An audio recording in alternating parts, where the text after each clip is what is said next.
ಟಿವಿಗೆ ಸ್ವಾಗತ. ನಾನು ಶಮಿ ಶೆಟ್ಟಿ. ನಿಮ್ಗೆಲ್ಲ ಗೊತ್ತೇ ಇದೆ, ಈಗಾಗಲೇ ಚಂದ್ರಗ್ರಹಣ ನಡೀತಾ ಇದೆ. ಈಗಾಗಲೇ ಎಲ್ಲಾ ದೇವಾಲಯಗಳನ್ನು ಕೂಡ ಕ್ಲೋಸ್ ಕೂಡ ಮಾಡಲಾಗಿದೆ. ಆದ್ರೆ ರಕ್ತ ಚಂದ್ರಗ್ರಹಣ ಹಿನ್ನೆಲೆ ವಿವಿಧ ಜಿಲ್ಲೆಯ ಪ್ರಸಿದ್ಧ ದೇವಸ್ಥಾನಗಳನ್ನ ಕ್ಲೋಸ್ ಮಾಡಿದ ನಂತರ ಮತ್ತೆ ಸಂಜೆ ದೇವಸ್ಥಾನವನ್ನ ಶುದ್ಧಿ ಮಾಡಿ ವಿಶೇಷ ಪೂಜೆ ಮಾಡಲಾಗುತ್ತೆ. ಯಾವ ಯಾವ ದೇವಸ್ಥಾನದಲ್ಲಿ ಹೇಗೆ ಪೂಜೆ ಅಂತ ಹೇಳ್ತೀವಿ ನೋಡಿ.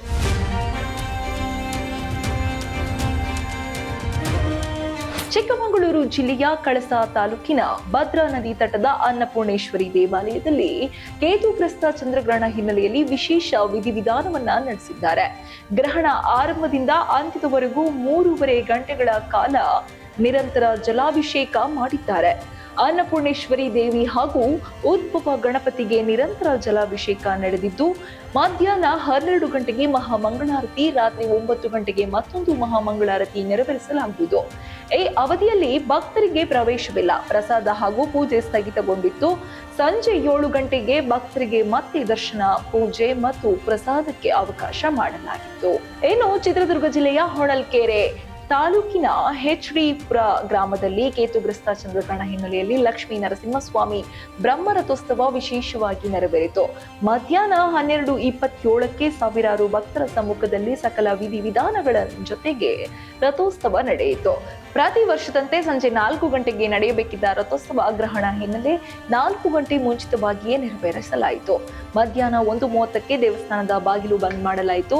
ಸಾಯಂಕಾಲ 7:30ರವರೆಗೆ ಭಕ್ತರಿಗೆ ದರ್ಶನಕ್ಕೆ ಅವಕಾಶ ಇರಲಿಲ್ಲ. ನಂತರ ದೇವಸ್ಥಾನದ ಶುದ್ಧಿ ಹಾಗೂ ಪೂಜಾ ಕೈಂಕರ್ಯ ನೆರವೇರಿಸಿ ನಾಳೆ ಮುಂಜಾನೆಯಿಂದ ಭಕ್ತರಿಗೆ ದೇವರ ದರ್ಶನಕ್ಕೆ ಅವಕಾಶ ಕೂಡ ಮಾಡಿಕೊಡಲಾಗಿತ್ತು. ಇನ್ನು ಹಾಸನ ಜಿಲ್ಲೆಯ ಬೇಲೂರು ಚೆನ್ನಕೇಶವ ದೇವಾಲಯದಲ್ಲಿ ಕೇತುಗ್ರಸ್ತ ಚಂದ್ರಗ್ರಹಣ ಹಿನ್ನೆಲೆಯಲ್ಲಿ ಗರ್ಭಗುಡಿಯ ಬಾಗಿಲು ಮುಚ್ಚಲಾಯಿತು. ದೇವರ ದರ್ಶನ ಸಿಗದೆ ಭಕ್ತರು ಹಾಗೂ ಪ್ರವಾಸಿಗರು ನಿರಾಸೆಗೊಂಡರು. ಆದರೆ ದೇವಾಲಯ ವೀಕ್ಷಣೆಗೆ ಯಾವುದೇ ನಿರ್ಬಂಧ ಇರಲಿಲ್ಲ. ಬೇಲೂರು ದೇಗುಲಕ್ಕೆ ಆಗಮಿಸಿದ ವಿದೇಶಿ ಪ್ರವಾಸಿಗರು ದೇವಾಲಯದ ಶಿಲ್ಪಕಲೆಯನ್ನು ವೀಕ್ಷಿಸಿದ್ರು.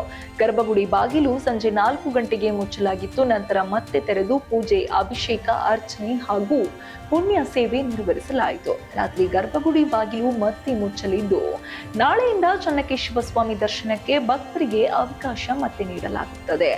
ಇನ್ನು ಹಾಗೆಯೇ ಉಡುಪಿ ಜಿಲ್ಲೆಯ ಕಾಪು ತಾಲೂಕಿನ ತಂಡತೀರ್ಥ ಕೃಷ್ಣಪುರ ಮಠದಲ್ಲಿ ಕೇತುಗ್ರಸ್ತ ಚಂದ್ರಗ್ರಹಣ ಹಿನ್ನೆಲೆಯಲ್ಲಿ ವಿಶೇಷ ಶಾಂತಿ ಹೋಮ ನೆರವೇರಿತು. ಜ್ಯೋತಿರ್ವಿಜ್ಞಾನಿ ಪ್ರಕಾಶ್ ಅಮ್ಮಣ್ಣಯ್ಯ ಅವರ ನೇತೃತ್ವದಲ್ಲಿ ನಡೆದ ಈ ಶಾಂತಿ ಹೋಮದಲ್ಲಿ ಉದಯ ತಂತ್ರಿ ಪೂಜಾ ಕೈಂಕರ್ಯಗಳನ್ನು ನೆರವೇರಿಸಿದ್ರು. ಗ್ರಹಣದ ಸಮಯದಲ್ಲಿ ದೇವಾಲಯದಲ್ಲಿ ಶಾಂತಿ ಹೋಮ, ಅಭಿಷೇಕ ಹಾಗೂ ವಿಶೇಷ ಪೂಜೆಗಳು ನಡೆಯುತ್ತಿದ್ದು, ಭಕ್ತರ ಪರವಾಗಿ ಶಾಂತಿಯ ಸಂಕೇತವಾಗಿ ಈ ಹೋಮವನ್ನು ಆಯೋಜಿಸಲಾಯಿತು.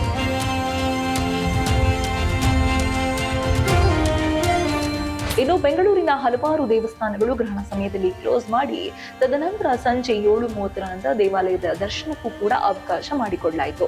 ಗ್ರಹಣ ಮುಗಿದ ನಂತರ ಶುದ್ಧೀಕರಣ ಕಾರ್ಯ, ಎಂದಿನಂತೆ ಪೂಜೆ ಕೈಂಕರ್ಯಗಳು ದೇವಾಲಯಗಳಲ್ಲಿ ನಡೆದವು. ಹೀಗೆ ಕೇತುಗ್ರಸ್ತ ಚಂದ್ರಗ್ರಹಣದ ಪ್ರಯುಕ್ತ ದೇವಾಲಯಗಳ ಪೂಜೆಯ ಸಮಯ ಬದಲಾಗಿ ವಿಶೇಷ ಪೂಜೆಯನ್ನ ನೆರವೇರಿಸಿದ್ದಾರೆ. ಗ್ರಹಣದ ಒಂದು ರೀತಿಯಲ್ಲಿ ಎಲ್ಲೆಡೆ ಹಬ್ಬದ ವಾತಾವರಣ ತಂದಿತು. ಇದಾಗಿತ್ತು ಈ ಹೊತ್ತಿನ ವಿಶೇಷ. ಇನ್ನಷ್ಟು ಅಪ್ಡೇಟ್ಸ್ಗಾಗಿ ನೋಡ್ತಾ ಇರಿ ಸಪ್ತಾಶ್ವ ಟಿವಿ.